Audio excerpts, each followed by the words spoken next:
Eu vim para este cemitério perto de minha casa para lembrar de uma mensagem, a mensagem da morte. Muitas vezes a igreja esquece dessa mensagem.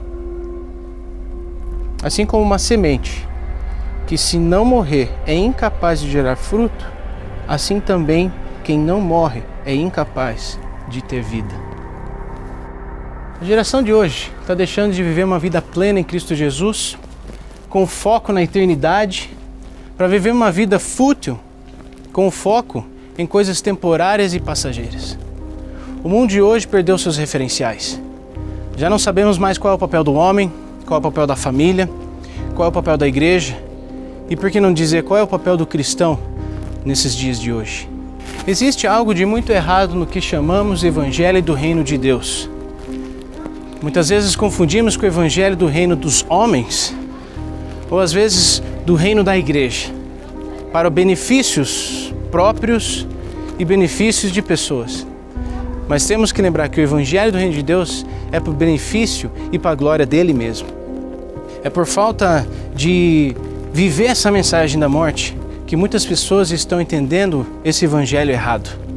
Eu me lembro de uma história em Êxodo 32, que fala que Moisés subiu ao Monte Sinai para trazer os 10 mandamentos. E lá diz assim que o povo não sabia o que aconteceu com Moisés, estava preocupado com que Moisés estava demorando para descer e falou para Arão fazer um bezerro de ouro para eles. Só que eu vejo que essa história se repete hoje também. Moldamos um Deus do jeitinho que queremos, para obedecer o que nos convém, o que nos agrada, o que é melhor para nós. E vivemos em torno disso, em torno da minha justiça, em torno da minha vida. E quando falamos de Deus, falamos de um Deus que é tão bonzinho, que atende todos os nossos pedidos. E só assim que Deus é bom, quando Ele atende os seus pedidos, como se Ele fosse o gênio da lâmpada. E assim, nós deixamos de adorar um Deus verdadeiro e levantamos bezerros de ouro. E sabe qual é o bezerro desse século? O bezerro que temos levantado nesse século e vivemos em torno dele, sabe qual é?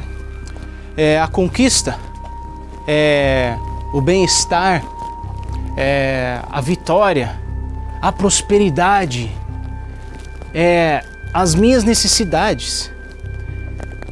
É você, o seu reino, a sua vida. Esses são os bezerros que a gente tem adorado e buscado viver em torno disso. E parece que essa geração está morta porque vive para essa vida, ao invés da vida eterna. O conceito de sucesso do mundo é bem diferente do conceito de sucesso de Deus. Deus diz: temos que perder para ganhar, temos que morrer para viver, temos que negar-se a si mesmo. Os últimos serão os primeiros. Enquanto o mundo, as pessoas aí fora, falam totalmente ao contrário do que Deus diz.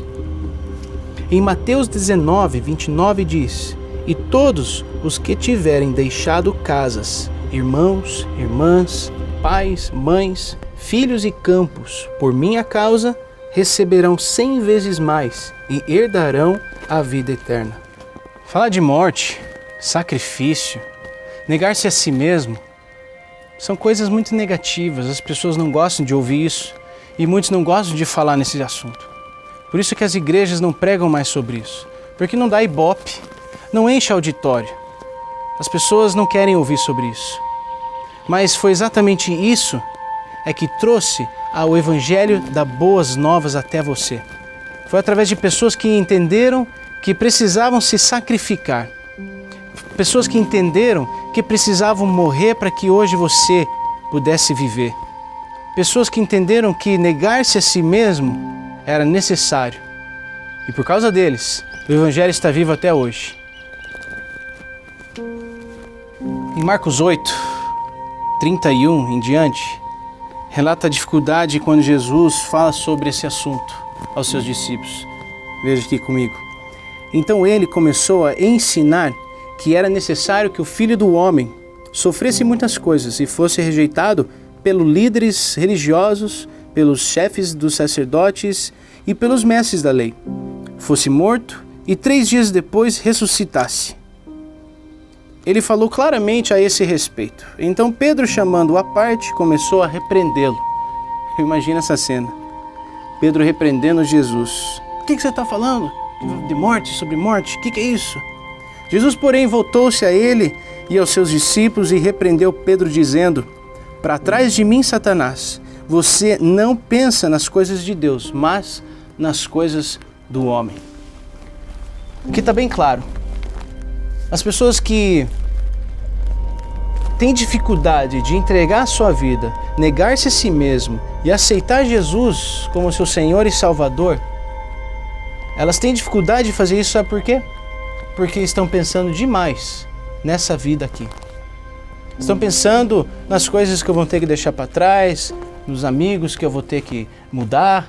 E isso tudo parece uma perda muito grande. Mas quem quiser garantir sua vida aqui nessa terra, não herdará a vida eterna.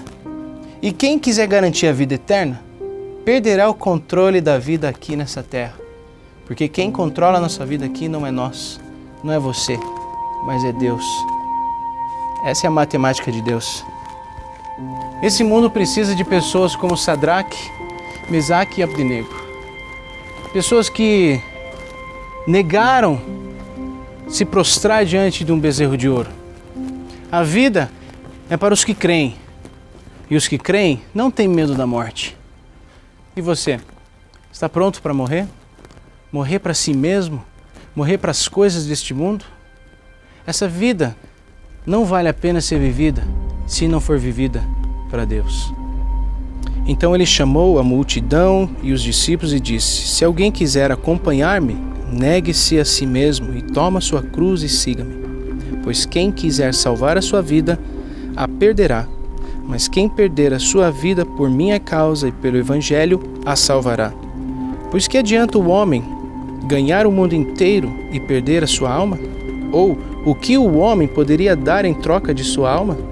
Se alguém se envergonhar de mim e das minhas palavras, nesta geração adúltera e pecadora, o Filho do Homem se envergonhará dele quando vier na glória de seu Pai com os santos anjos.